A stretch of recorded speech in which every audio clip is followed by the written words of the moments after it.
Jai Hind and Sai Lesbians. I welcome you all to the farewell class of FCAT 1 2026. और अगर farewell class है तो extra special class है। ठीक है, इस क्लास के अंदर ऐसे टॉपिक्स डिस्कस करने वाली हूँ जो सबसे ज़्यादा ज़रूरी हैं तुम्हारे एफकैट एग्ज़ाम के लिए। As you all know, total 25 questions आते हैं तुम्हारे जी के पोर्शन में। मैंने majority of the topics, be that current affairs, be that defence वाली वीडियो, बी दैट वो वीडियो जिसके अंदर मैंने 25 क्वेश्चन कवर किए थे आपके स्टैटिक पोर्शन के लिए, आउट ऑफ दोज 50 क्वेश्चन जो मुझे डिस्कस करने हैं, तो उन 50 क्वेश्चंस में से जो रिमेनिंग 25 क्वेश्चंस है वो इस वीडियो में मैं आपके साथ डिस्कस करूंगी।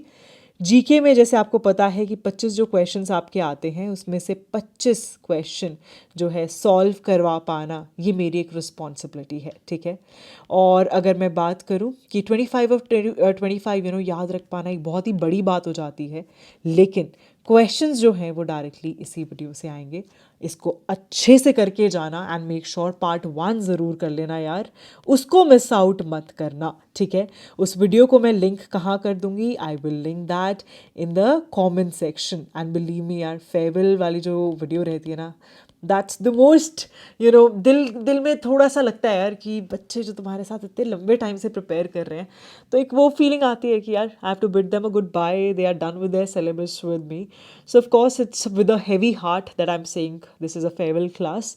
एंड ऑफ कोर्स जो LMR last minute revision module है, आप में से ऑलरेडी 20,000 से ऊपर बच्चे हैं जिन्होंने डाउनलोड कर लिया है from inside SSB Telegram channel. अगर तुम लोग मिस आउट कर चुके हो इन नोट्स को तो प्लीज़ अच्छे से इसको डाउनलोड करके और प्रिंट आउट करा लेना। ये जो नोट्स हैं एफकैट के बहुत ज़्यादा ज़रूरी नोट्स हैं। ठीक है, तो क्या बोलते हो यार, स्टार्ट करें with our farewell class. Let's begin with the first question, that is which of the following statements is या फिर आर करेक्ट। तो हमारी जो फर्स्ट स्टेटमेंट है, इट्स ऑन नेशनल कैलेंडर जो कि बेस्ड है साक एरा पे, जिसे अडॉप्ट किया गया था 22 मार्च 1957। साक एरा आई गेस आप सबको याद होगा किसने स्टार्ट किया था। It was started by Kanishka. Kanishka को और क्या बोला जाता था, he was also known as second Ashoka. साथ के साथ आपको याद होना चाहिए ये एक कुषाण रूलर थे। क्या थे?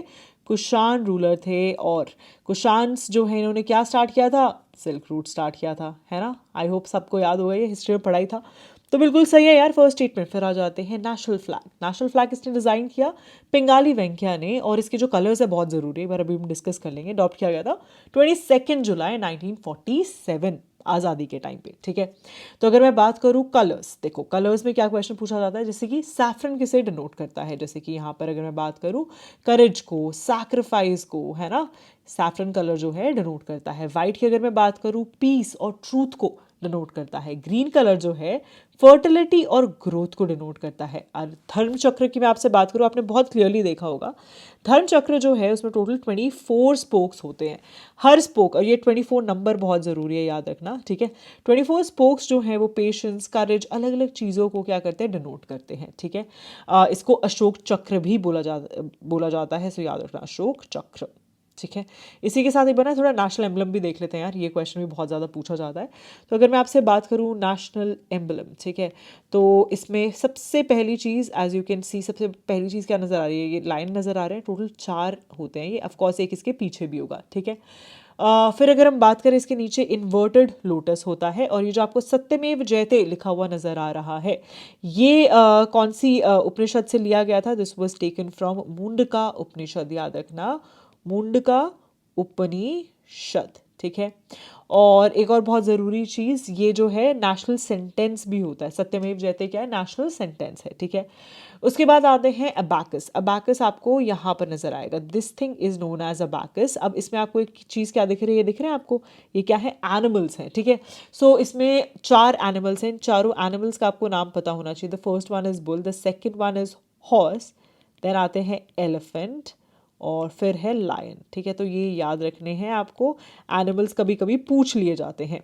ठीक है, उसके बाद इसमें आप देख सकते हैं these are separated by what, they are separated by wheel here, जिसको हम धर्म चक्र भी बोलते हैं। ठीक है, नेशनल एम्बलम जो है इसको एक्चुअली अगर मैं रियल वाले की बात करूं तो ये अडेप्ट जो किया गया है, this is from Sarnath. Sarnath lion capital of Ashoka, ठीक है, लायन कैपिटल ऑफ अशोका।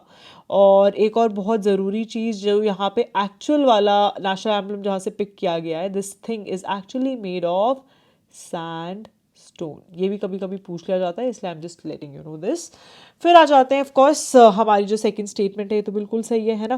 तो सेकंड स्टेटमेंट करेक्ट हो गई, फोर्थ वाली भी बिल्कुल सही है, वो भी मैंने आपके साथ सत्यमेव जयते जो है कंप्लीटली डिस्कस किया है। फिर आ जाते हैं हम थर्ड वाली statement, that is national anthem. बहुत ध्यान से देखना, नेशनल एंथम जो है वो फर्स्ट टाइम कब सिंग किया गया था, इट वाज संग in the Indian National Congress का जो कैलकाटा सेशन था 1911 में, वहां पर फर्स्ट टाइम सिंग किया गया था। ये बिल्कुल सही बात है। नेशनल एंथम जो है लिखा किसने है, this is written by Rabindranath Tagore, ठीक है, रविंद्रनाथ टैगोर। और इसको अडॉप्ट कब किया गया था, ऑन 24 जैन 1950, ठीक है, याद रहेगा। ऑफ कोर्स यहाँ पे जो है हिंदी वर्जन है, याद रखना, ये भी पूछ लिया जाता है कभी कभी। हिंदी वर्जन जो है उसको क्या किया गया था, अडॉप्ट किया गया था, ठीक है। फिर क्वेश्चन कभी कभी ये भी पूछ लिया जाता है कि हमारा जो नेशनल सॉन्ग है वो कौन सा है। तो वंदे मातरम जो है this is our national song.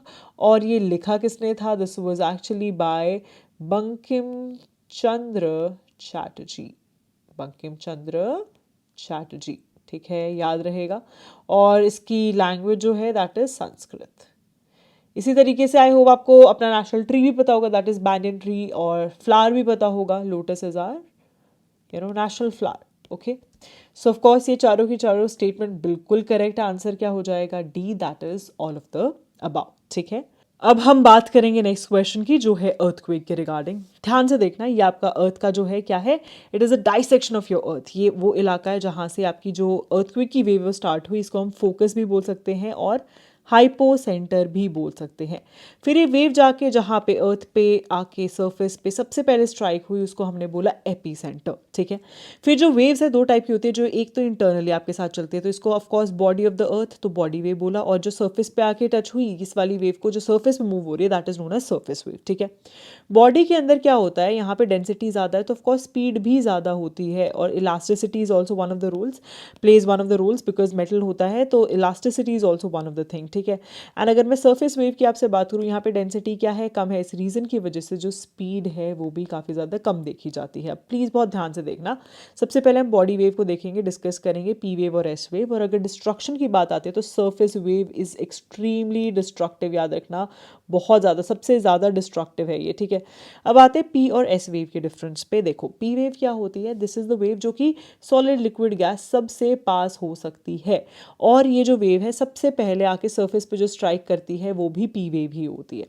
इसकी मूवमेंट क्या देखी जाती है, जैसे अगर ये मूवमेंट है आपकी जो आपकी वेव है उसकी, तो इसी के साथ साथ आप इसकी वाइब्रेशन देखोगे। जो वाइब्रेशन होती है पी वेव की, that is in movement with the in the direction of the wave, ठीक है। सो इस रीजन की वजह से डिस्ट्रक्टिव कम होती है। वेयर एज अगर मैं इस वेव की बात करूँ तो क्या होता है, जैसे अगर ये मूव इस डायरेक्शन में कर रही थी तो इसकी जो वाइब्रेशन होगी ना वो इस तरफ 90 डिग्री पे होगी। इस रीजन की वजह से आपने देखा होगा इसकी मूवमेंट कुछ इस तरीके से कॉज करता है ये मूवमेंट।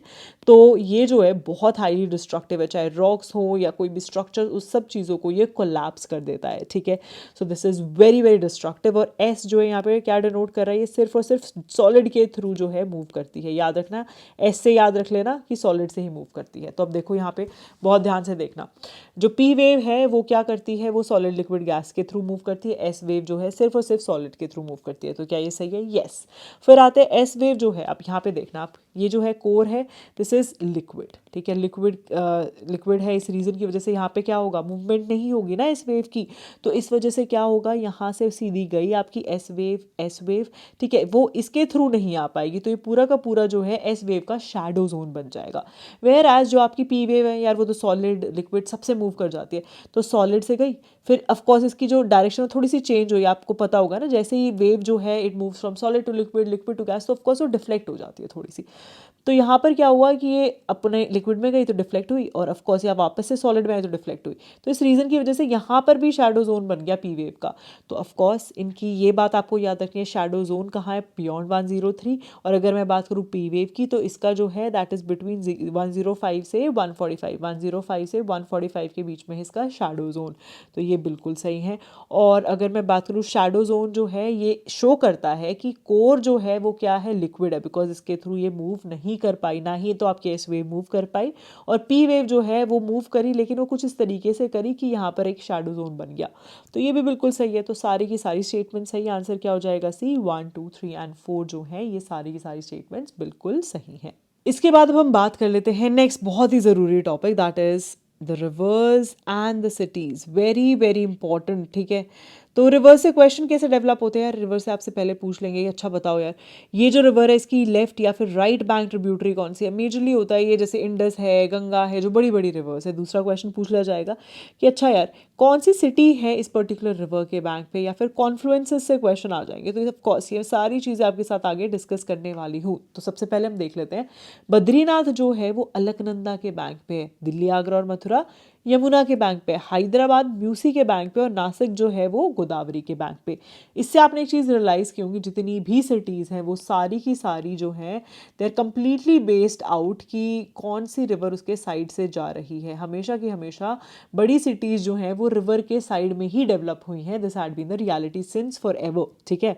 अब अगर मैं आपसे बात करूँ कि important cities in the river, जैसे कि दिल्ली जो है वो यमुना के तट पे है। इन द सेम वे अगर मैं बात करूँ गंगा, दैट इज गंगा के तो यार बहुत सारे, ध्यान से देखना यहाँ पे, इलाहाबाद हुआ, भागलपुर, बक्सर, हरिद्वार, पटना, वाराणसी, कानपुर, आपको सारे याद रहने चाहिए। साथ के साथ जो कॉन्फ्लुएंस है ऑफ गंगा, यमुना एंड सरस्वती वो कहाँ होता है, इलाहाबाद में। इसका नाम क्या है, इस कॉन्फ्लुएंस का name is also very very important, ठीक है।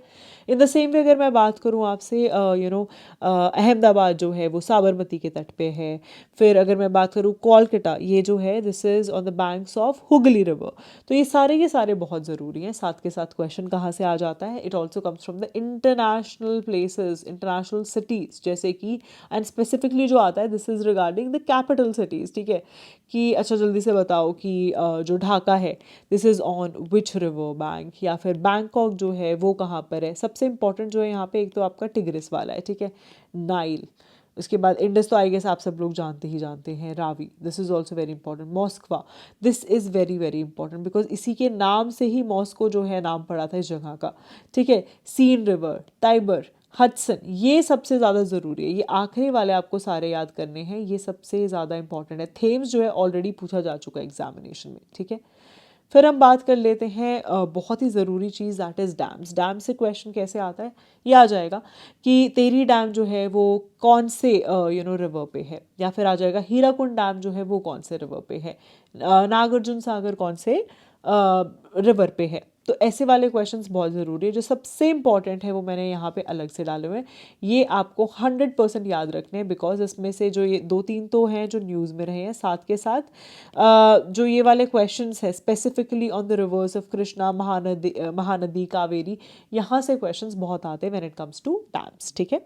अब हम बात करेंगे नेक्स्ट क्वेश्चन की, this is regarding the passes. अब पूछा गया है which of the following is tri junction between India, China and Nepal. Before answering the question I really want to discuss कि आजकल क्वेश्चन किस टाइप के आ रहे हैं when it comes to AFCAT. आपने देखा है पैटर्न में बहुत ज़्यादा चेंजेस है। क्वेश्चन आ जाएंगे जैसे कि इंडिया और चाइना के बीच में अगर कोई पास है तो पूछ लेंगे कि इंडिया की कौन सी जो है स्टेट लगती है विद दिस पर्टिकुलर पास, ठीक है। स्टेट्स काफ़ी पूछ लेंगे। अगर ट्राई जंक्शन है तो ट्राई जंक्शन में भी वो क्या पूछ लेंगे कि इंडिया की तरफ से कौन सा स्टेट लगता है। जैसे if I talk about Deepu pass here, तो दीपू पास में अगर मैं बात करूँ ये है इंडिया, म्यांमार और चाइना के बीच में, ठीक है।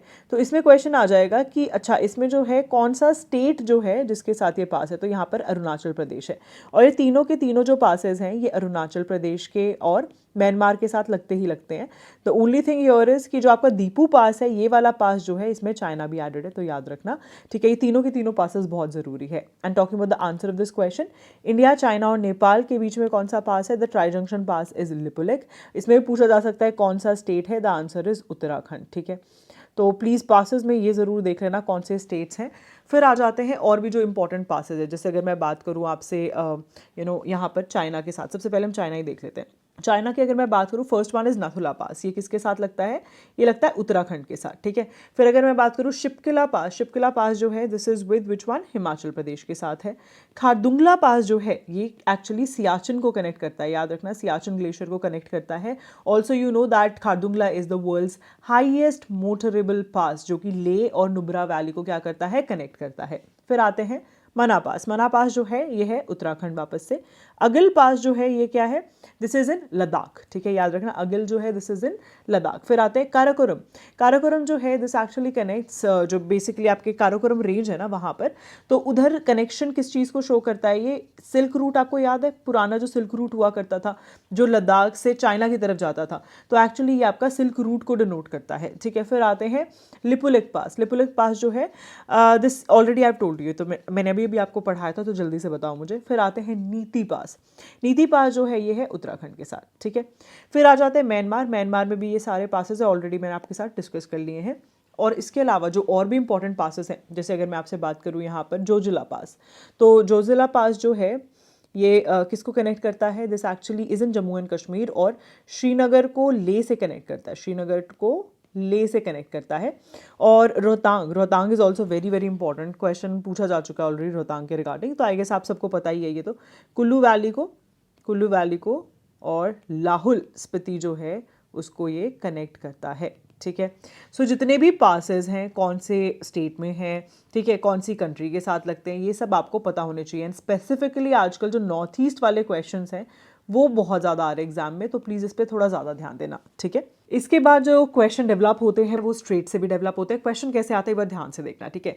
जैसे यहाँ पर आप देख सकते हो बॉस्फोरस स्ट्रेट है, ये कौन सी वाटर बॉडीज़ के बीच में, ये आपका पहला क्वेश्चन है कि कौन सी वाटर बॉडीज़ के बीच में है, ठीक है। तो आप यहाँ पे देख सकते हो ब्लैक सी के बीच में और सी ऑफ मार्मरा के बीच में। दूसरा क्वेश्चन जो है कौन से कॉन्टिनेंट्स के बीच में, जैसे आप यहाँ देख सकते हो यूरोप एंड एशिया के बीच में। और थर्ड क्वेश्चन जो आता है that is it is between which countries, of course यहाँ पर कंट्रीज भी होंगी ना, सो कौन सी कंट्रीज के बीच में है। So we need to know, ये क्वेश्चन इस तरीके से पूछा जा सकता है, ठीक है।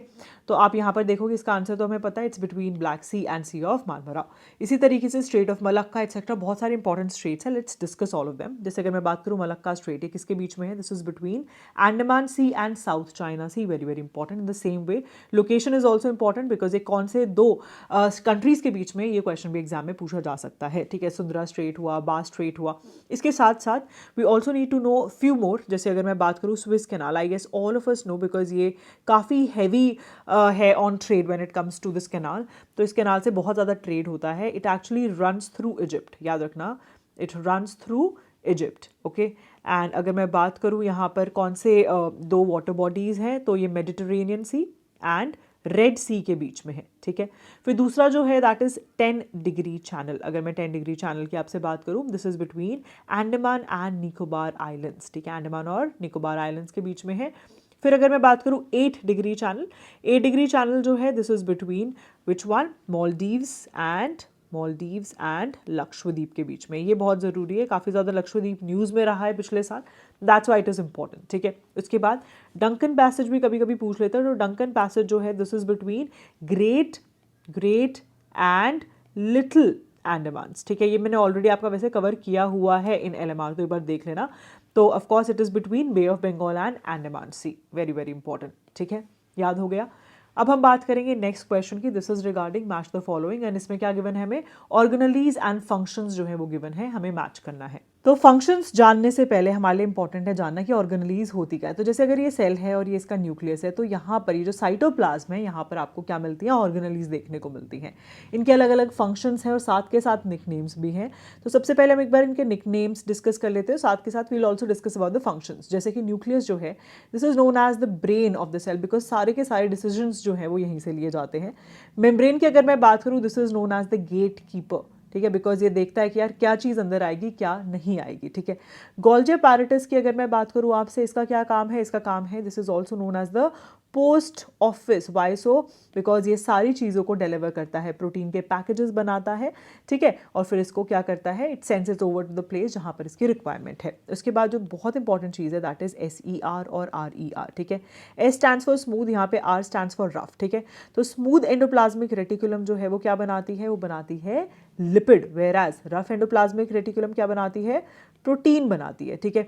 और प्रोटीन सिर्फ बनाती नहीं है, प्रोटीन को ट्रांसपोर्ट भी करते हैं ये, ठीक है। उसके बाद मैं बात करूंगी cell wall, chloroplast and central vacuole. तो ये सारे के सारे सिर्फ और सिर्फ प्लांट सेल में देखने को मिलते हैं, और लाइजोसोम और सेंट्रोसोम्स जो हैं ये सिर्फ और सिर्फ आपको कहाँ मिलते हैं, एनिमल सेल में देखने को। तो ये क्वेश्चन काफ़ी बार पूछा जाता है बिकॉज एक्सेप्शंस है, इसलिए प्लीज़ आप ये याद रखेंगे। अब देखो इसमें जो सेंट्रल वैक्यूल है उसकी क्या ज़रूरत है, अगर आप देखेंगे प्लांट सेल जो है, प्लांट्स के नॉट मूव, राइट, दे के नॉट मूव, तो उनको बिल्कुल ऐसा रिजिड होने की ज़रूरत है ताकि कोई भी चीज़ उसे उसको मतलब ख़राब ना कर पाए, राइट। बिकॉज अगर एनिमल सेल की अगर मैं बात करूँ, they can still kind of move and all, animals move करते हैं, प्लांट सेल्स नीड रिजिडिटी। तो उसकी वजह से एक बड़ा सा सेंट्रल वैक्यूल है जिसकी वजह से उनकी जो सेल्स हैं वो क्या है, रिजिड है। तो ओवरऑल जो पूरा का पूरा इंफ्रास्ट्रक्चर है ऑफ द प्लांट वो कंपेरेटिवली क्या होता है, रिजिड होता है। ठीक है, क्लियर हो गया। फिर हम बात करेंगे लाइजोसोम्स। लाइजोसोम्स क्या होते हैं, they are known as suicide bag of the cell. इसके अंदर सारा जो भी गार्बेज है ना सेल का, वो लाइजोसोम्स में भेजा जाता है, और वहाँ पर क्या होता है कि जैसे कचरा आया बहुत सारा लाइजोसोम के अंदर, यहाँ पर सिक्रीट होंगे बहुत सारे एंजाइम्स, और इसको फिर क्या किया जाता है, it is being processed and sent out of the cell. Mitochondria की अगर मैं बात करूँ, this is known as the powerhouse of the cell. यहाँ पे पूरा ATP generation etcetera everything is taken care of by the mitochondria. अगर mitochondria नहीं हुआ तो जैसे घर में लाइट नहीं होगी, इसी तरीके से माइटोकॉन्ड्रिया अगर नहीं हुआ तो एनर्जी जनरेट नहीं होगी, तो कोई भी ऑर्गेनली काम नहीं कर पाएंगे। They need ATP to actually function.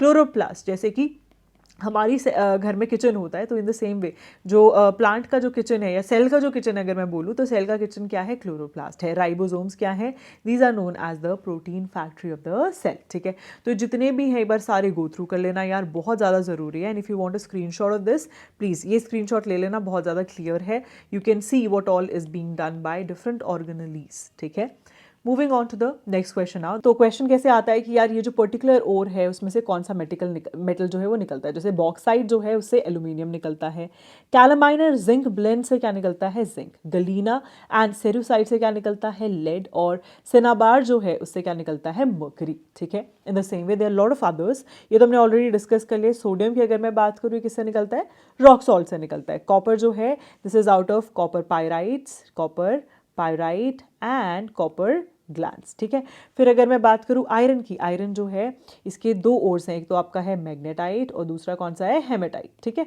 फिर हम बात करेंगे यहाँ पर, एक बार ये चेंज कर लेना, दिस इज लेड, और जो केमिकल फॉर्मूला है of galena that is PbS। तो जो Pb है दैट इज लेड, वो कहाँ से एक्सट्रैक्ट होता है, गलीना से होता है। ठीक है, फिर अगर मैं बात करूँ टिन, टिन जैसे मैंने आपको बताया इट इज़ फ्रॉम कैसेटर राइट और।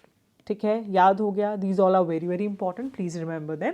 अब moving on to the next question. Question कैसे आ जाता है, क्वेश्चन आता है मेटल नॉन मेटल से। जैसे कि कौन सा ऐसा मेटल है जो कि लिक्विड होता है, बिकॉज यूजुअली क्या होते हैं जो सॉलिड होते हैं मेटल, राइट। फिर उसके बाद अगर मैं बात करूँ नॉन मेटल से, क्वेश्चन कैसे आ जाएगा, कौन सा ऐसा मेटल है जो कंडक्टिविटी शो करता है। ठीक है, ये आपके सामने एक क्वेश्चन है, जल्दी से मैं आपको 1 सेकेंड का टाइम दे रही हूँ, बताओ आंसर क्या होगा। मैंने पूछा है नॉन मेटल जो कि लिक्विड होता है रूम टेम्परेचर पे। अब आपने आंसर क्या मार्क किया होगा, हम 100% श्योर मर्करी मार्क किया होगा विदाउट रियलाइजिंग। यहाँ क्या पूछा आपसे, नॉन मेटल, तो आपको क्या लगता है नॉन मेटल है क्या मर्करी, नहीं ना।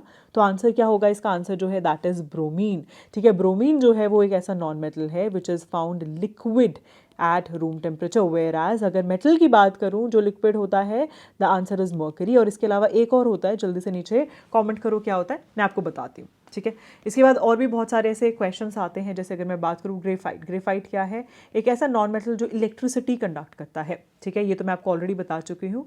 फिर आता है मेटल जो कि रूम टेम्परेचर पे लिक्विड होते हैं, एक तो मर्करी है, दूसरा आपने करा कमेंट अभी तक या नहीं किया, द आंसर इज गैलियम। बहुत लोगों को नहीं पता होता तो प्लीज़ ये मार्क कर लेना, gallium is also a metal which is liquid at room temperature. फिर आते हैं नॉन मेटल जो कि लस्टर मतलब थोड़ी चमक शो करता है, the answer for the same is iodine, और ये कंडक्टिविटी भी शो करता है। ठीक है, फिर बात करते हैं हाईएस्ट थर्मल और इलेक्ट्रिकल कंडक्टिविटी किस में पाई जाती है, the answer is silver. And hardest natural material जो है दैट इज डायमंड। ठीक है, allotropes of carbon are also very very important. जैसे कि एलोट्रोप्स में क्वेश्चन क्या आ जाता है, diamond is an allotrope of carbon.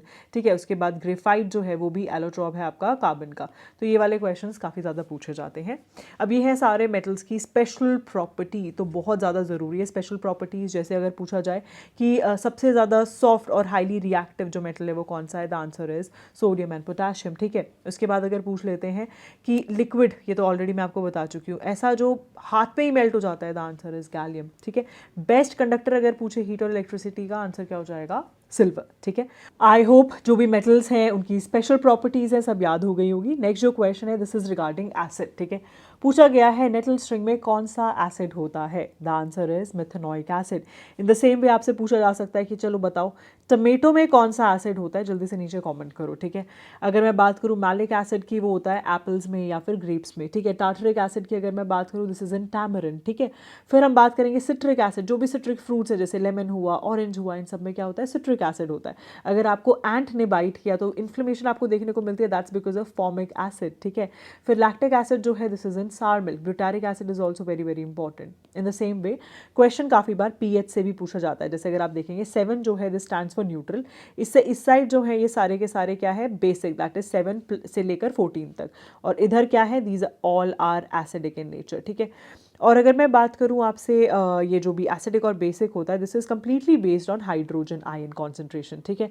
तो क्वेश्चन कैसा आता है, एग्जाम में क्वेश्चन पूछ लिया जाएगा कि जल्दी से बताओ जो टीयर्स हैं, टीयर्स मतलब आंसू, ठीक है, टीयर्स हुए या फिर अगर ब्लड है तो उसका क्या पीएच है, या फिर वो एसिडिक है या बेसिक है। तो पीएच जो है दैट इज 7.4, तो क्या होगा, of course it will be basic in nature. ऐसे ही बहुत सारे बेसिक में जैसे ब्लीच हुआ, अमोनिया हुआ, baking soda, these all are basic in nature. Whereas अगर मैं बात करूँ coffee, lemon juice, stomach acid, all of these are acidic in nature, very very important, ठीक है। और अगर आप देखेंगे यूजुअली जो खट्टी चीज़ें होती हैं, ध्यान से सुनना, यूजुअली बोला है, सारी खट्टी चीज़ें नहीं बोला। तो जैसे अगर लेमन जूस है इट्स वेरी खट्टा खट्टा, राइट, तो ये यूजुअली क्या होता है, एसिडिक इन नेचर। क्लियर हो गया। अब हम बात करेंगे नेक्स्ट क्वेश्चन की। ये मैच द फॉलोइंग है, जिसके अंदर हमें क्या क्या गिवन है, अलॉयज गिवन है और उसकी कॉम्पोजिशन गिवन है। तो सबसे पहले हम स्टार्ट करेंगे सोल्जर के साथ। ये किसका बना हुआ है, this is made up of PB plus SN. PB stands for lead और एसएन जो है दिस इज एक्चुअली टिन, ठीक है। इन द सेम वे अगर ब्रॉन्ज की बात करूँ, ये किसका बना है, कॉपर का बना है with SN that is tin. अगर गन मेटल और जर्मन सिल्वर की बात करूँ, बहुत ध्यान से देखना, कॉपर और जिंक जो है कॉमन है यहाँ पर। अगर जर्मन सिल्वर की हम बात करते हैं this is made up of निकल, इसमें निकल है, और गन मेटल में क्या है, टिन है, बस इतना ही डिफरेंस है। तो जल्दी से बताओ इसका आंसर क्या होगा। इसके बाद जो नेक्स्ट इंपॉर्टेंट चीज़ है दैट इज इनके यूजेस। क्वेश्चन कैसे आ जाता है, ब्रास जो है वो क्या बनाने काम आता है, it is used in making utensils. In the same way magnalium जो है उसको एरोप्लेन बनाने के काम आता है, बिकॉज ये क्या है, एल्यूमिनियम जो बहुत लाइट वेट होता है उसका अलॉय है, ठीक है। इन द सेम वे अगर मैं बात करूँ मंस मेटल, ये बहुत ज़्यादा ज़रूरी है, कॉइन बनाने के काम आता है, ठीक है। Gun metal as you all know, नाम से ही बता रहा है ये क्या है, गन्स, बैरल्स, गियर्स, बियरिंग्स, ये सब बनाने के काम आता है, ठीक है। स्टेनलेस स्टील भी बहुत ज़्यादा ज़रूरी है, इसकी कॉम्पोजिशन काफ़ी बार पूछी जाती है एग्जामिनेशन में, तो आप सबको कॉम्पोजिशन याद रखनी है, ठीक है। ब्रास का तो as of already told you utensil बनाने काम आता है। ये हम यूजुअली ना पुराने टाइम पे यूज़ करते थे, और अब वापस से ट्रेंड आ रहा है कि नहीं यार, ब्रास के में यूटेंसिल्स यूज़ करने चाहिए, हेल्थ के लिए काफ़ी बेनिफिशियल रहते हैं, ठीक है। इसके बाद हम नेक्स्ट बात करेंगे दैट इज कॉमन नेम्स। बहुत इंपॉर्टेंट क्वेश्चन है, यहाँ से भी डायरेक्टली क्वेश्चन आता है, और भी आपके साथ मैं अलग अलग कॉमन नेम्स डिस्कस करूंगी। सबसे पहले हम ये क्वेश्चन डिस्कस कर लेते हैं। सबसे पहले आता है washing soda, that is Na2CO3.10H2O। ये क्या है, सोडियम कार्बोनेट है। जहां पर बाई आ जाएगा, sodium by carbonate, that is H बीच में आ गया, तो ये बन गया बेकिंग सोडा। आपने काफी बार सुना होगा केक जो है वो काफी ज्यादा फ्लफी बना हुआ है, so because baking soda use किया था। इन the same way bleaching powder की अगर मैं बात करूँ that is calcium hydrochloride, that is CaOCl2, ठीक है। क्विक लाइम क्या होता है, क्विक लाइम इज CaO, ठीक है। कैल्शियम सल्फेट नहीं है, तो इनकरेक्ट पूछा था ना हमसे, इनकरेक्टली मैच, तो आंसर क्या हो जाएगा, डी, ठीक है। और हाँ, लाइम वाटर के साथ कंफ्यूज नहीं करना, जब भी कभी हम CaO क्विक लाइम में पानी डालते हैं तो क्या बनता है, CaOH2, जिसको हम क्या बोलते हैं, लाइम वाटर बोलते हैं, याद रखना, लाइम वाटर, ठीक है। उसके बाद काफ़ी बार क्वेश्चन आता है POP के रिगार्डिंग। आप लोगों ने सुना होगा, फ्रेंड ने बोला होगा कि मेरे घर पे ना POP का काम हुआ है अभी रिसेंटली। तो कैसे बनता है POP, जब भी कभी जिप्सम को जो है हीट किया जाता है, जिप्सम क्या है, CaSO4.2H2O, ठीक है। इसको हीट करेंगे तो ये जो वाटर है ये उड़ जाता है, तो कितना बचता है, CaSO4.12H2O जो है वो बचता है, और इसको हम क्या बोल देते हैं, वी कॉल इट POP, ठीक है। उसके बाद quartz is also very important. Quartz क्या है, क्वार्ट्स इज एक्चुअली SiO2, ठीक है, याद रहेगा। और भी देख लेते हैं जो इंपॉर्टेंट है, जैसे कि एक्वा रीजिया, जो इंपॉर्टेंट वंस है वो मैंने मार्क कर दिए हैं, ठीक है। इसमें क्या है, it is concentrated HNO3 with HCl। Brine क्या होता है, it is actually NaCl। Limestone की अगर मैं आपसे बात करूं, ऑल ऑफ यू नो इसको किस में यूज़ किया जाता है, एग्रीकल्चर में, इंडस्ट्री में यूज़ किया जाता है। लाफिंग गैस ऑलरेडी पिछले वीडियो में आपके साथ डिस्कस की थी, N2O, ठीक है। मिल्क ऑफ मैग्नीशिया जो है ये एंटासिड की तरह यूज़ किया जाता है। किंग ऑफ केमिकल्स किसे बोला जाता है, it is oil of vitriol. फिर आता है quick silver, very very important, इसे यूज़ किया जाता है बैटरीज में, मर्करी को बोला जाता है, याद रखना, ठीक है। और ये तो सारे मैंने अभी अभी अभी आपके साथ डिस्कस किए हैं, वॉशिंग सोडा, है ना। इसके बाद हम डिस्कशन स्टार्ट करने वाले हैं किसका, फ्रीक्वेंसी, वेवलेंथ, और ऑफकोर्स बाद में हम रिफ्लेक्शन, रिफ्रैक्शन, ये सब भी देखेंगे, ठीक है। तो सबसे पहले हम बात करेंगे कौन सी रेडिएशन है जिसकी हाईएस्ट फ्रीक्वेंसी। देखो तुम्हें एक चीज़ ध्यान रखनी है, आपको ये जो है याद रखना है कि रेडियो वेव, अल्ट्रावायलेट, एक्सरे और गामा, ठीक है। आप जैसे जैसे गामा से स्टार्ट करोगे and you'll move towards radio waves, तो क्या होगा, वेवलेंथ बढ़ती चली जाएगी। तो हाईएस्ट वेवलेंथ किसकी होती है, रेडियो वेव्स की। और ऑपोजिट होगा फ्रीक्वेंसी के साथ, यहाँ पे फ्रीक्वेंसी सबसे ज़्यादा कम होगी, और जैसे जैसे आप मूव करोगे टुवर्ड्स गामा रेस, क्या होगा, फ्रीक्वेंसी जो है वो हाईएस्ट हो जाएगी, ठीक है। और यहाँ पे वेवलेंथ क्या हो जाएगी, कम हो जाएगी, ठीक है। तो पूछा गया है कि कौन सी रेडिएशन है जिसकी हाईएस्ट फ्रीक्वेंसी है। आई गेस अब सबको आंसर पता ही है, क्या है आंसर इसका, that is gamma rays. Also question कहाँ से आता है विजिबल लाइट से, ठीक है। कैसे आएगा, जैसे जैसे आप स्टार्ट करते हैं, ये होता है विबग्योर, आई गेस आप सबको याद होगा, विबग्योर, ठीक है, कलर्स को डिनोट करता है। जैसे जैसे आप वायलेट से रेड की तरफ जाते हैं तो क्या होता है, वेवलेंथ बढ़ती चली जाती है, और फ्रीक्वेंसी जो है इस ऑपोजिट डायरेक्शन में क्या होती चली जाती है, फ्रीक्वेंसी इस साइड बढ़ती चली जाती है। तो रेड जो है वो एक ऐसा कलर है जिसकी वेवलेंथ सबसे ज़्यादा है और फ्रीक्वेंसी जो है वो सबसे कम है। तो ऑफकोर्स इस रीज़न की वजह से जो रेड है, आपने देखा होगा ऑरेंज कलर का स्काई एक्सेट्रा, वो क्यों होता है, it's because of the scattering of light. और जो फ्रीक्वेंसी सबसे ज़्यादा किसकी है, that is of the violet, ठीक है। अब बात करते हैं फिनोमिनन्स की, जैसे कि जो लाइट के फिनोमिनन्स होते हैं जिसकी वजह से हम देखते हैं रिफ्रैक्शन हुआ, डिस्पर्जन हुआ, एक्सेट्रा। यहाँ पे जो पूछा गया है दैट इज़ कि इमीडिएटली लाइट की जो डायरेक्शन चेंज होती है जब वो किसी भी एक ट्रांसपेरेंट सब्सटेंस से दूसरे सब्सटेंस के अंदर एंटर करती है, उसे हम क्या बोलते हैं। तो आप देखेंगे जैसे ये एक स्लैब रखा था जो कि किसका था, ग्लास का स्लैब है, आप मान के चलें, ठीक है। तो क्या देखेंगे हम, जैसे ये आपका दिस इज़ द नॉर्मल, यहाँ से आपकी लाइट जो है वो एंटर करा उसने, एंड वो जो है उसको आइडली जाना तो ऐसे चाहिए था, लेकिन वो ऐसे गई नहीं, वो थोड़ा सा अंदर की तरफ जो है वो बेंड हो गई। ऐसा क्यों हुआ, बिकॉज ये वाला जो मीडियम था ये था डेंसर मीडियम, वेयर एज ये जो एयर थी दिस वाज रेयर मीडियम, ठीक है। तो ऑफकोर्स इस वाली सिचुएशन में क्या होगा, आई जो होगा वो जो एक्चुअल आर अपना होना चाहिए उससे ऑफकोर्स आर जो है वो कम है, तो क्या होगा कि आई बड़ा होगा आर से। लेकिन अगर इसी में सिचुएशन दूसरी होती कि ये वाला जो मीडियम था, ये वाला थोड़ा डेंसर मीडियम था और ये वाला मीडियम था रेयर, मतलब ये वाला एयर था और यहाँ पर आप मान के चले ग्लास था, तो उस पर्टिकुलर सिचुएशन में क्या होता है, एक बार बहुत ध्यान से देखना। तो जैसे कि ये एंटर करती लाइट यहाँ से, तो वो इंस्टेड की वो अंदर की तरफ मुड़ती, वो थोड़ा बाहर की तरफ जाती, ठीक है। इस रीज़न की वजह से क्या होता है, ये जो आर है ये थोड़ा बड़ा बन जाता, तो ऑफकोर्स जो आर होगा वो ज़्यादा बड़ा होगा आई से इन दिस पर्टिकुलर केस, ठीक है। याद रहेगा, ये बहुत ज़रूरी है, इसको हम लोग क्या बोलते हैं, वी कॉल इट रिफ्रैक्शन, ठीक है। तो आंसर क्या हो जाएगा, रिफ्रैक्शन। रिफ्लेक्शन आप लोग सब जानते हैं, मिरर में देखते हैं ना आप अपने आप को, कैसे देखते हैं, ऑफकोर्स लाइट गई, वो उसने वहाँ से रिफ्लेक्ट हुई, वापस आई और हमने देखा कि हमारी इमेज नज़र आ रही है। मैग्निफिकेशन क्या होता है, मैग्नीफाइंग ग्लास देखा है आप लोगों ने, जब भी कभी आप उससे कोई चीज़ देखते हो वो ऑलमोस्ट 2x 3x बड़ी नज़र आती है, इसको मैग्निफिकेशन कहते हैं। डिफ्रैक्शन के साथ आप बहुत कंफ्यूज होते हो, व्हाट एग्जैक्टली इज डिफ्रैक्शन। जैसे एक वॉल है, इसमें एक छोटा सा अपर्चर है, वहाँ से लाइट गई और आगे जाके वो ऐसे डिस्पर्स हो गई, उसको हम क्या बोलते हैं, डिफ्रैक्शन बोलते हैं। उसके बाद और भी बहुत सारी इंपॉर्टेंट चीज़ें हैं, जैसे कि रेनबोज कैसे फॉर्म होते हैं, डिस्पर्जन ऑफ लाइट की वजह से होते हैं। उसके बाद scattering of light because of the small wavelength, उसकी वजह से क्या होता है कि हमें ब्लू कलर का स्काई नज़र आता है या फिर रेड नज़र आता है जब भी कभी सनराइज या सनसेट होता है, स्टार्स ट्विंकल होते हैं, मिराज बनते हैं। तो ये सारे के सारे इंपॉर्टेंट फिनोमिनन्स हैं जो आपको याद होने चाहिए 100%, question comes out of it always, ठीक है। अब ये जो दो क्वेश्चन है ये आप सबके लिए है, इसका है क्वेश्चन नंबर 1 और ये है क्वेश्चन नंबर 2। ऑलरेडी मैं आपको पढ़ा चुकी हूँ, now I want an answer from all of you कि इसका आंसर क्या होगा, क्वेश्चन नंबर 1, क्वेश्चन नंबर 2, जल्दी से नीचे कमेंट में इसका आंसर बताओ मुझे, ठीक है। फिजिक्स के क्वेश्चन जो है वो डिस्कस कर लिए, अब हम मूव करते हैं नेक्स्ट क्वेश्चन के साथ। ये जो है दिस इज रिगार्डिंग स्टमक। तो स्टमक में कौन सा एंजाइम रिस्पॉन्सिबल है जो कि प्रोटीन्स ब्रेक डाउन करता है। देखो ये बहुत सारे एंजाइम्स हैं जहाँ से क्वेश्चंस आते हैं और ये एंजाइम अलग अलग जगह रिलीज होते हैं, जैसे कुछ माउथ में होते हैं, कुछ स्टमक में होते हैं। तो ऑफकोर्स इसका आंसर पेप्सिन होगा, बिकॉज पेप्सिन जो है वो प्रोटीन्स को पेप्टोन्स में कन्वर्ट करता है in stomach. In the same way small intestine में भी बहुत सारे होते हैं, माउथ में भी रिलीज होते हैं, जैसे लाइपेज, ट्रिप्सिन, माल्टेज, पेप्टाइडेज, ठीक है। और इनका क्या रोल है वो बहुत ज़रूरी है, कोई प्रोटीन्स के लिए यूज़ होता है, कोई पेप्टाइड्स को ब्रेक डाउन करके अमीनो एसिड्स में कन्वर्ट करने के लिए यूज़ होता है। तो ये सारे के सारे एंजाइम्स एक बार गो थ्रू कर लेना, ठीक है।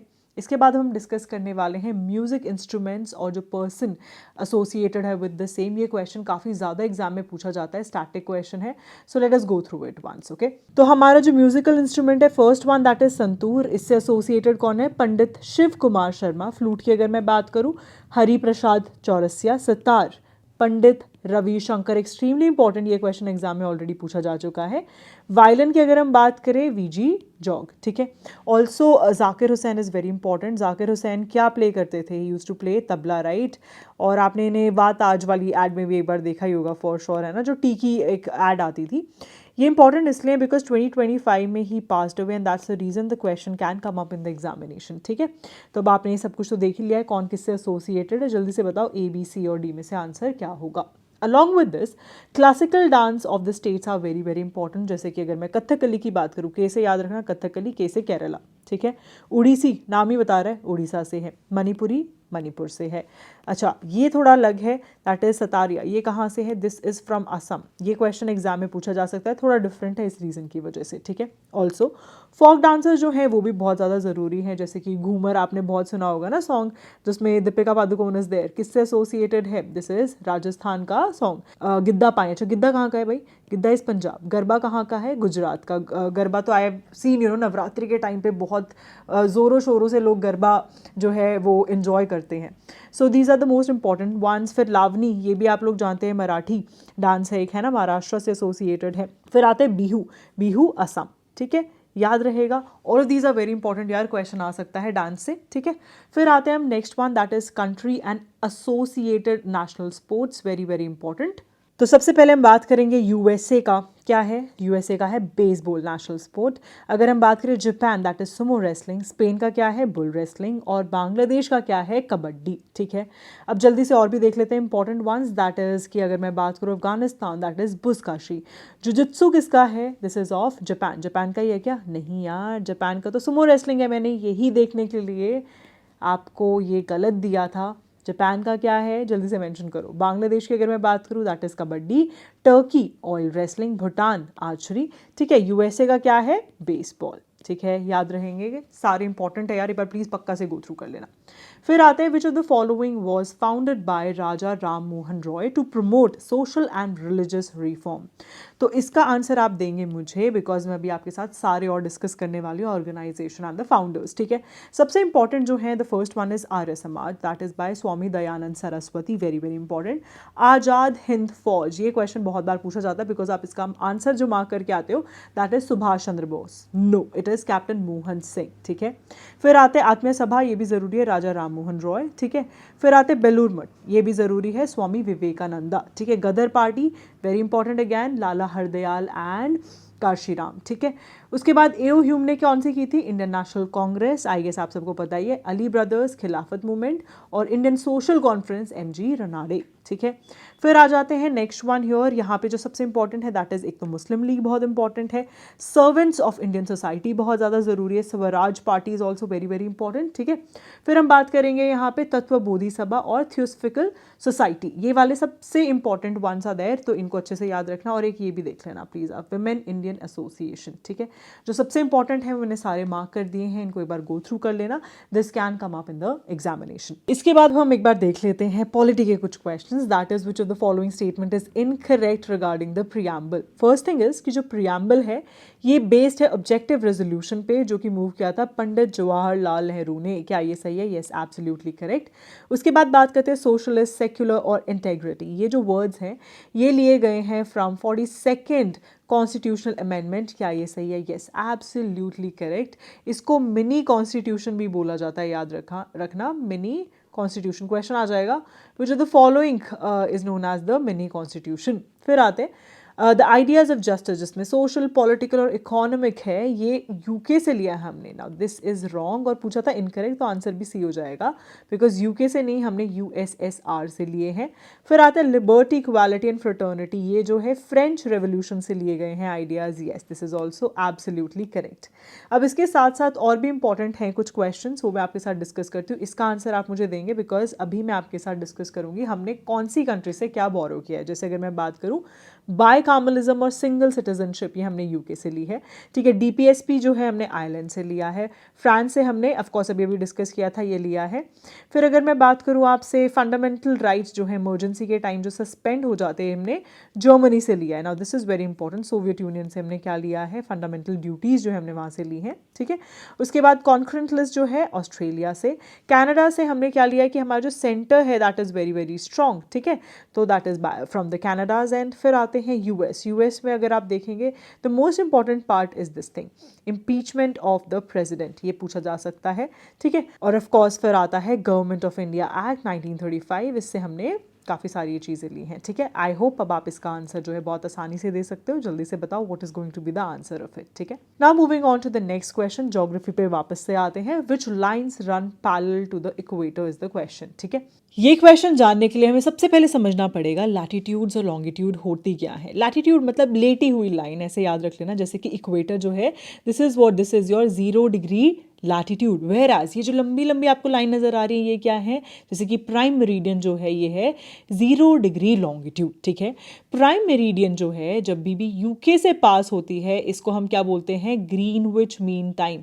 इसी तरीके से इंडियन स्टैंडर्ड टाइम भी होता है। इंडियन स्टैंडर्ड टाइम जो है ये कौन से स्टेट से पास होता है आप मुझे बताएंगे, मैं आपको इसकी बताती हूँ location, that is 82 degree 30 minutes east, ठीक है, याद रहेगा।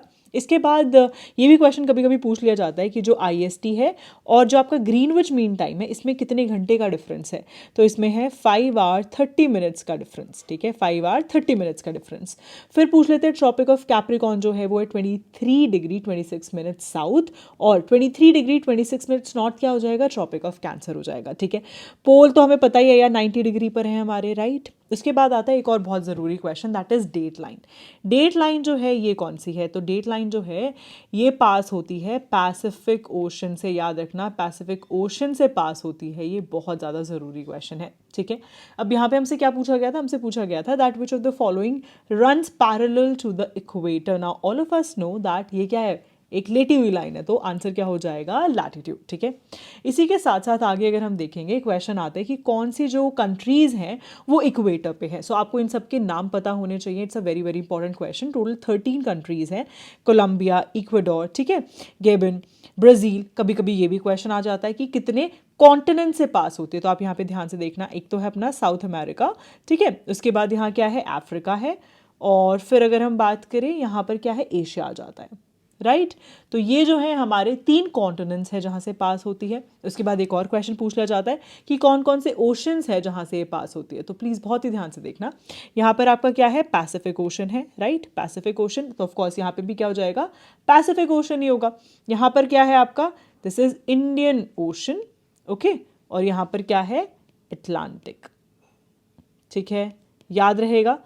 तो यही क्वेश्चन आ सकते हैं आपके इक्वेटर से। इसके बाद जो नेक्स्ट क्वेश्चन है दैट इज इसमें पूछा गया which of the following statement is या फिर आर करेक्ट, ठीक है। अब usually Indian Standard Time, Tropic of Cancer, यहाँ से बहुत सारे क्वेश्चंस डेवलप होते हैं। तो हमारी जो फर्स्ट स्टेटमेंट है this is about Indian Standard time, ये जो है पास करता है उत्तर प्रदेश, मध्य प्रदेश, छत्तीसगढ़, उड़ीसा और आंध्र प्रदेश से। क्या ये सही है, देखते हैं आगे एक बारी, और ट्रॉपिक ऑफ कैंसर भी एक बार डिस्कस कर लेते हैं। देखो यहाँ पे ध्यान से देखो, IST आपको यहाँ नजर आ रहा है, ये है आपकी इंडियन स्टैंडर्ड टाइम जो भी मैंने आपके साथ डिस्कस की थी, कहाँ कहाँ से पास हो रही है। देखो सबसे इंपॉर्टेंट चीज़ जो है ये मिर्ज़ापुर से हम लोग भी consider this particular line going directly, ठीक है।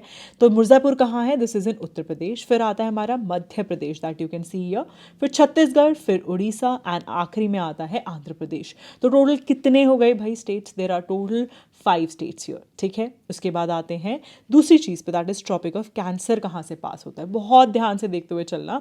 यहाँ पर आपको मिजोरम नजर आया, त्रिपुरा, फिर आता है वेस्ट बंगाल, फिर आता है झारखंड, छत्तीसगढ़, मध्य प्रदेश, ठीक है। फिर ये आपका क्या है, दिस इज राजस्थान, फिर आता है गुजरात, ठीक है। तो सारे के सारे बिल्कुल सही हैं। इसके साथ मैरीटाइम जिनके साथ हम बाउंड्री शेयर करते हैं वो भी बहुत ज़रूरी है, जैसे यहाँ पे आपका पाकिस्तान है, ठीक है, मालदीव्स के यहाँ पर क्या है, आइलैंड्स है, तो उसके साथ हम शेयर कर रहे हैं, श्रीलंका है, यहाँ पे हमारा अंडमान एंड निकोबार आइलैंड है, तो वो इंडोनेशिया, थाईलैंड, म्यांमार के साथ, और यहाँ पर बांग्लादेश के साथ हम अपना मैरीटाइम बॉर्डर जो है वो शेयर करते हैं। तो क्या ये सही है, येस एब्सोल्युटली करेक्ट। टोटल 8 जो स्टेट्स हैं उसके थ्रू ट्रॉपिक ऑफ कैंसर पास होती है, 5 जो हैं इंडियन स्टेट्स हैं जहाँ से IST पास होती है। एंड मैरीटाइम बॉर्डर की अगर मैं आपसे बात करूं, बिल्कुल सही है, 7 कंट्रीज़ है जिनके साथ हम मैरीटाइम बॉर्डर शेयर करते हैं। ये सारी कंट्रीज़ हैं, बिल्कुल अच्छे से याद रखना है। तो आंसर क्या हो जाएगा? D, all of the above, because सारी की सारी स्टेटमेंट्स बिल्कुल सही हैं। ठीक है, इसके बाद हम डिस्कस करने वाले बहुत ज़रूरी चीज़, दैट इज़ G7 G8 जितनी भी कंट्रीज इसमें आती हैं। तो हम सबसे पहले स्टार्ट करेंगे G7 के साथ। G7 ऑफ कोर्स इनको याद करने का भी तरीका बताते जाऊंगी, जैसे कि जूस विद गर्लफ्रेंड। ठीक है, यहाँ पर J जो है this stands for Japan, U stands for United states. ठीक है, I जो है इटली के लिए है, C जो है वो है कनाडा के लिए, E जो है वो है England, that is United kingdom के लिए। फिर आता है जर्मनी और फ्रांस। और अगर इसी जगह मैं बोलूँ जूस विद रशियन गर्लफ्रेंड तो क्या हो जाएगा? G8 nation. G20 याद करने की जरूरत नहीं है, बहुत ज़्यादा नेशंस है। ठीक है, क्वेश्चन नहीं आएगा एग्जाम में। फिर आते हैं I2U2, ये भी काफ़ी ज़्यादा एग्जाम में आजकल पूछा जा रहा है। इसमें क्या आता है आपका? इसमें आएगा इसराइल, इंडिया, ठीक है, UAE and United states of America. ठीक है, उसके बाद क्वाड भी पूछ लेते हैं। क्वाड में कौन कौन सी कंट्रीज़ हैं? इंडिया है, चाइना है, नहीं चाइना तो नहीं है यार, इसको कंटेन करने के लिए इंडिया है। फिर आता है यूनाइटेड स्टेट्स ऑफ अमेरिका, फिर आता है जापान, ठीक है, और ऑस्ट्रेलिया। कोऑर्डिनेशंस बहुत ज़रूरी है, इसके रिगार्डिंग भी क्वेश्चन पूछा जाता है। और इसके अलावा अगर मैं आपसे बात करूँ ब्रिक्स, ठीक है, ब्रिक्स जो है ऑलरेडी उसमें काफ़ी सारी कंट्रीज़ ऐड हुई हैं, ये मैंने आपको करंट अफेयर्स में कवर करा है। जल्दी से बताओ कौन कौन से नेशंस आते हैं इसके अंदर, और SCO में भी कौन कौन से, साथ के साथ मुझे इनके हेडक्वार्टर्स बताओ। लेट मी सी आप में से कितनों को याद है। ठीक है, उसके बाद कभी कभी G4 भी पूछ लेते हैं। G4 को याद करने का क्या तरीका है? Big Japan. ठीक है, तो जापान है इसमें एक तो, और ये बिग जो है इसमें कौन कौन सी कंट्रीज है, जल्दी बताओ कौन सी है। ठीक है, फिर आते हैं सार्क और बिम्स्टेक। सार्क और बिम्स्टेक की अगर मैं आपसे बात करूँ, इसको याद करने का बहुत ईजी तरीका है। इंडिया के फ्रेंड्स जैसे कि Nepal, Sri Lanka, Bhutan, of course Bangladesh is no more a friend. ठीक है, तो ये सारी कंट्रीज अलॉन्ग विद दिस आते हैं पाकिस्तान, मालदीव और अफगानिस्तान, तो ये हो जाता है आपका सार्क। और बिम्स्टेक में क्या हो जाता है? थाईलैंड और म्यांमार। ठीक है, याद रहेगा। इनके हेडक्वार्टर्स एक बार सब देख लेना, मैंने ऑलरेडी LMR जो है उसमें ऐड कर दिए हैं। ठीक है, अब इसके बाद हम क्या डिस्कस करने वाले हैं? We will be discussing all the first who is who, जैसे कि फर्स्ट इंडियन वुमेन जिनको अवार्ड किया गया था भारत रत्न, दैट इज इंदिरा गांधी। ठीक है, उसके बाद क्वेश्चन आ जाता है फर्स्ट इंडियन वुमेन जिन्होंने इंग्लिश चैनल को स्विम क्रॉस किया था, आरती साहा। कमलजीत संधू जो है फर्स्ट इंडियन वुमेन जिनको एशियाड में मेडल दिया गया था। और फर्स्ट इंडियन वुमेन जिन्होंने ओलंपिक मेडल जीता, that is Karnam Malleswari. In the same way जो फर्स्ट हु इज हु है in terms of male, that is also very very important. जैसे अगर मैं बात करूँ, फर्स्ट इंडियन जिनको नोबेल प्राइज मिला था रविंद्रनाथ टैगोर हैं। ठीक है, फिर नोबेल प्राइज इकोनॉमिक्स में फर्स्ट किसको मिला है? अमर्त्य सेन को मिला है।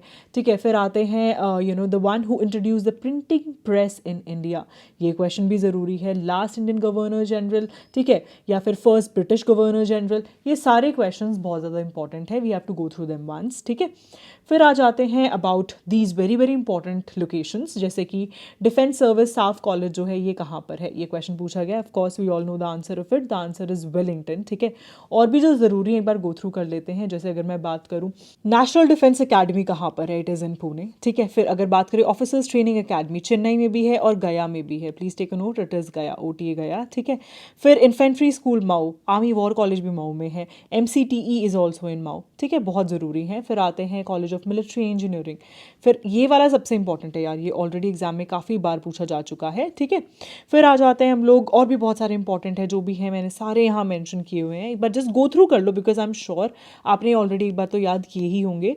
ऑलरेडी मैंने ये आपका जो डिफेंस वाला LMR है उसके अंदर ये मैंने सारे क्वेश्चंस आपके ऐड किए हुए हैं। ठीक है, इसके बाद जो अगला क्वेश्चन है ये है स्पोर्ट्स से एसोसिएटेड। बहुत ध्यान से देखना, क्वेश्चंस किस टाइप के आते हैं।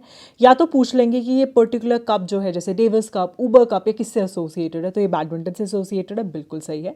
फिर आते हैं दूसरी चीज़, दैट इज टर्म्स जो है ये किससे एसोसिएटेड है, जैसे बोल देंगे कि होम रन जो है ये बेसबॉल से, बिल्कुल सही। गोल्फ जो है उसमें बर्डी जो है वो टर्म यूज़ किया जाता है, इवन बंकर भी यूज़ किया जाता है गोल्फ में, एंड पोलो दोनों में यूज़ किया जाता है, लेकिन एज जो है ये स्विमिंग में नहीं है। तो ये टर्म्स बहुत ज़्यादा ज़रूरी है। तो ऑफकोर्स आंसर क्या हो जाएगा? बी, बिकॉज पूछा था कौन सी इसमें से करेक्ट नहीं है। फिर आते हैं नंबर ऑफ प्लेयर्स, तो ये सारी चीज़ें ना मैंने स्पोर्ट्स वाले LMR में ऑलरेडी डाले हुए हैं, तो एक बार प्लीज़ गो थ्रू कर लेना। ठीक है, जैसे कि हॉकी, क्रिकेट, फुटबॉल में टोटल 11 प्लेयर्स होते हैं। फिर आ जाती है इनकी ऑटोबायोग्राफीज। ठीक है, ऑटोबायोग्राफी, एंड मैंने अभी अभी रिसेंटली एक ऑटोबायोग्राफी ऑफ अ क्रिकेटर जो करंट अफेयर में पढ़ाई थी, आप सबको याद है कि नहीं है, उसका नाम बताना मुझे क्या था जो मैंने आपको पढ़ाया था। ठीक है, दूसरी चीज़ पूछे जाते हैं इनके निक नेम्स। ठीक है, निक नेम्स भी पूछे जाते हैं इनके, तो जितने भी इंपॉर्टेंट स्पोर्ट्स पर्सनालिटी है स्पेसिफिकली क्रिकेट से एसोसिएटेड, ठीक है। तो एक बार हम जल्दी से सारे के सारे इनकी ऑटोबायोग्राफीज देख लेते हैं, जैसे कि सनी डेज जो है this is by Sunil Gavaskar, a century is not enough is by Sourav Ganguly, ठीक है। रवि शास्त्री की कौन सी है, the player in my life, ठीक है। उसके बाद सचिन तेंदुलकर की कौन सी है, playing it my way. Rahul Dravid की है the nice guy who finished first, test of my life, Yuvraj Singh. Suresh Raina की कौन सी है, it is believe, and 281 and beyond is that of VVS Laxman. Saina Nehwal की बहुत ज़रूरी है, प्लेइंग इट टू विन। फिर आते हैं Sania Mirza, that is S against odds. Usain bolt की बहुत ज़रूरी है यार, ठीक है, फास्टर दैट लाइटनिंग। फिर आते हैं mind master, this is Viswanathan Anand. And Mithali Raj की कौन सी है, अनगार्डेड, ठीक है। फिर आते हैं goal, this is of Dhyan Chand. Unbreakable Mary Kom. Milkha Singh की the race of my life, ठीक है, ये ऑलरेडी मैंने आपको पढ़ा दिया है। फिर आते हैं नेक्स्ट क्वेश्चन पे, that is of course cups and trophies, जो हम ऑलरेडी डिस्कस कर चुके हैं, बट ध्यान से देख लो स्पेसिफिकली ब्रिज का क्वेश्चन आता है, Holkar trophy and Singhania trophy, ठीक है। वेलिंगटन ट्रॉफी जो है this is related to rowing, ठीक है। थॉमस कप, उबर कप, दोनों के दोनों badminton. Derby is for horse racing, याद रखना। इजरा कप और वेचेस्टर कप किसके लिए है, दिस इज फॉर पोलो, ठीक है, याद रहेगा। इसके बाद अब हम बात करेंगे रिसर्च इंस्टीट्यूट्स की। देखो यार ये क्वेश्चन बहुत ज़रूरी है, स्टैटिक जीके का पोर्शन है, क्वेश्चन काफ़ी ज़्यादा पूछे जाते हैं यहाँ से, तो एक बार please let's go through it once, ठीक है। तो ध्यान से देखना, ऑफ कोर्स इसका आंसर आप दोगे बिकॉज अभी मैं आपको ये सारे पढ़ाऊंगी। फर्स्ट आते हैं हम लोग इंडियन इंस्टीट्यूट ऑफ पेट्रोलियम, ये कहाँ पर है, देहरादून में है। FRI that is forest research institute, ये भी आपका देहरादून में है, ठीक है। फिर शुगर, नेशनल शुगर इंस्टीट्यूट, और आप इसके साथ भी बहुत कंफ्यूज कर जाते हैं, शुगर ब्रीडिंग इंस्टीट्यूट, ठीक है। दोनों अलग अलग हैं, ये जो है कहाँ पर है, दिस इज इन कानपुर, ठीक है, और ये कहाँ पर है, दिस इज इन कोयम्बतूर। ऐसे ही सेंट्रल लेदर रिसर्च इंस्टीट्यूट कहाँ है, चेन्नई में है। फिर आते हैं टबैको रिसर्च इंस्टीट्यूट, ठीक है, this is in Andhra Pradesh. फिर आते हैं national metrological laboratory, very very important, Jamshedpur में है, ओके।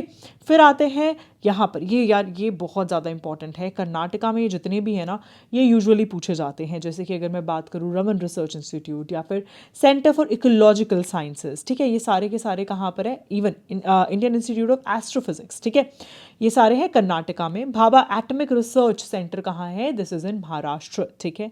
फिर आते हैं अपने textile industry research institute, okay.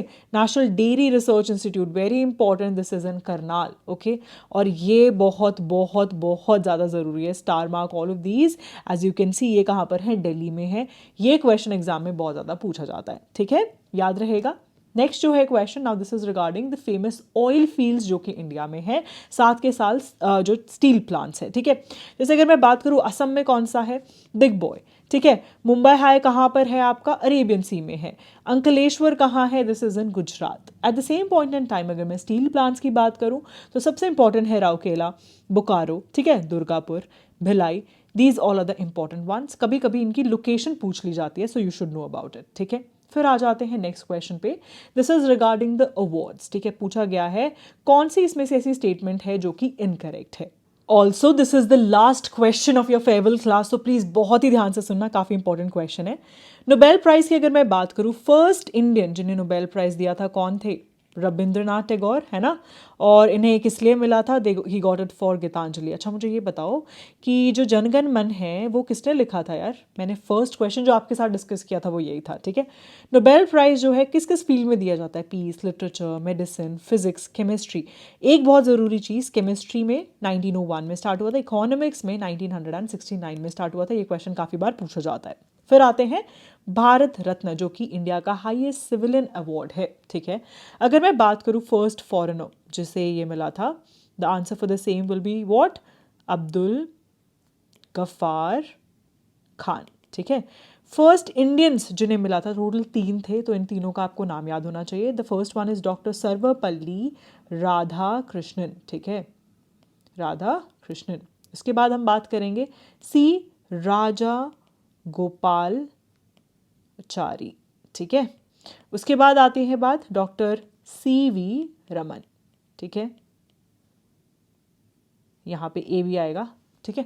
फिर आते हैं फर्स्ट जिन्हें पॉस्थुमसली मिला था, दैट इज लाल बहादुर शास्त्री, ठीक है, लाल बहादुर शास्त्री। बहुत ज़रूरी, this can also be asked. फिर आते हैं रेमन मैग्सेसे अवार्ड। ये जो है इंस्टीट्यूट कब हुआ था? 1957 में, ऑन द नेम ऑफ, या फिर it is named after the former president of Philippines, that is Ramon Magsaysay. अगर मैं बात करूँ फर्स्ट इंडियन जो थे जिन्हें ये मिला था 1958 में मिला था, Vinoba Bhave. Vinoba Bhave, very very important, ठीक है।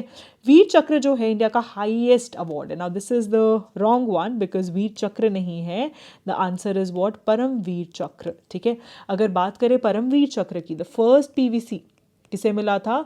मेजर सोमनाथ, मेजर सोमनाथ शर्मा को। और अगर मैं बात करूं ओनली फ्रॉम इंडियन एयरफोर्स जिन्हें पीवीसी मिला है, the answer for the same will be Nirmal Jit Singh Sekhon, ठीक है। याद हो गया ना सबको सब कुछ? ठीक है।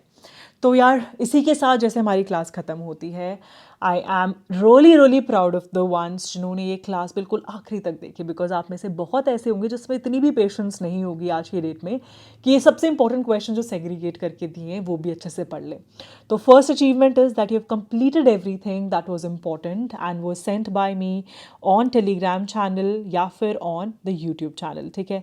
अब जो आपको सबसे इंपॉर्टेंट चीज़ आखिरी में करनी है, that is you have to just focus on the revision of all the topics, that is very very important. कुछ भी अब आप नया नहीं उठाएंगे। ये जो वीडियो है आज मैंने अपलोड इसलिए की है बिकॉज एलएमआर में आपको ऑलरेडी दे चुकी हूँ। ये सारी की सारी चीज़ें मैंने एलएमआर में आपको पढ़ाई हुई हैं। सो या this is a quick revision of everything. आपको फोकस करना है सिर्फ और सिर्फ अच्छी स्लीप पे। टेस्ट में कितने मार्क्स आए कितने नहीं आए उससे कोई फर्क नहीं पड़ता। टेस्ट का काम था to analyse which topics you are good at, which topics you are bad at. आपने अपने बैड टॉपिक्स को इम्प्रूव किया होगा आई एम श्योर, और जो अच्छे टॉपिक्स है उसमें आप आउट परफॉर्म करोगे ही। कौन से सब्जेक्ट से मैम मुझे पेपर देना स्टार्ट करना चाहिए? It is completely dependent on कि किस चीज़ में आप ज़्यादा कॉन्फिडेंट फील करते हो। जिसमें भी आप ज़्यादा कॉन्फिडेंट फील करते हो आप वहाँ से स्टार्ट करेंगे, ताकि जब आप फर्स्ट 25 क्वेश्चन या 20 क्वेश्चंस करते हो, आप इमीडिएटली आगे जब मूव करेंगे तो आप और कॉन्फिडेंस के साथ करेंगे, तो जो आप गलत भी करने वाले थे क्वेश्चन उसको भी दिमाग यूज़ करके सही करेंगे, ठीक है। अब आखिरी जो चीज़ मैं आपको बोलने जा रही हूँ दैट इज़, यार I trust you, you will clear the examination for sure and your name will come in that list. वो कंग्रेचुलेशंस वाला मैसेज दूर नहीं है। I am super proud of you. और अब नीचे कमेंट में सब बिफोर द एग्ज़ाम लिख के जाएंगे, मैम मेरा एग्ज़ाम 100% क्लियर होगा। अपना नाम लिखो एंड लिखो future flying officer, your name, and I will be joining the academy in 2027 because of course इसकी जो ज्वाइनिंग आएगी दैट विल बी इन 2027, ठीक है। All the best. मेहनत करते रहो, शिद्दत से मेहनत करोगे तो अकेडमी 100% पहुँचोगे।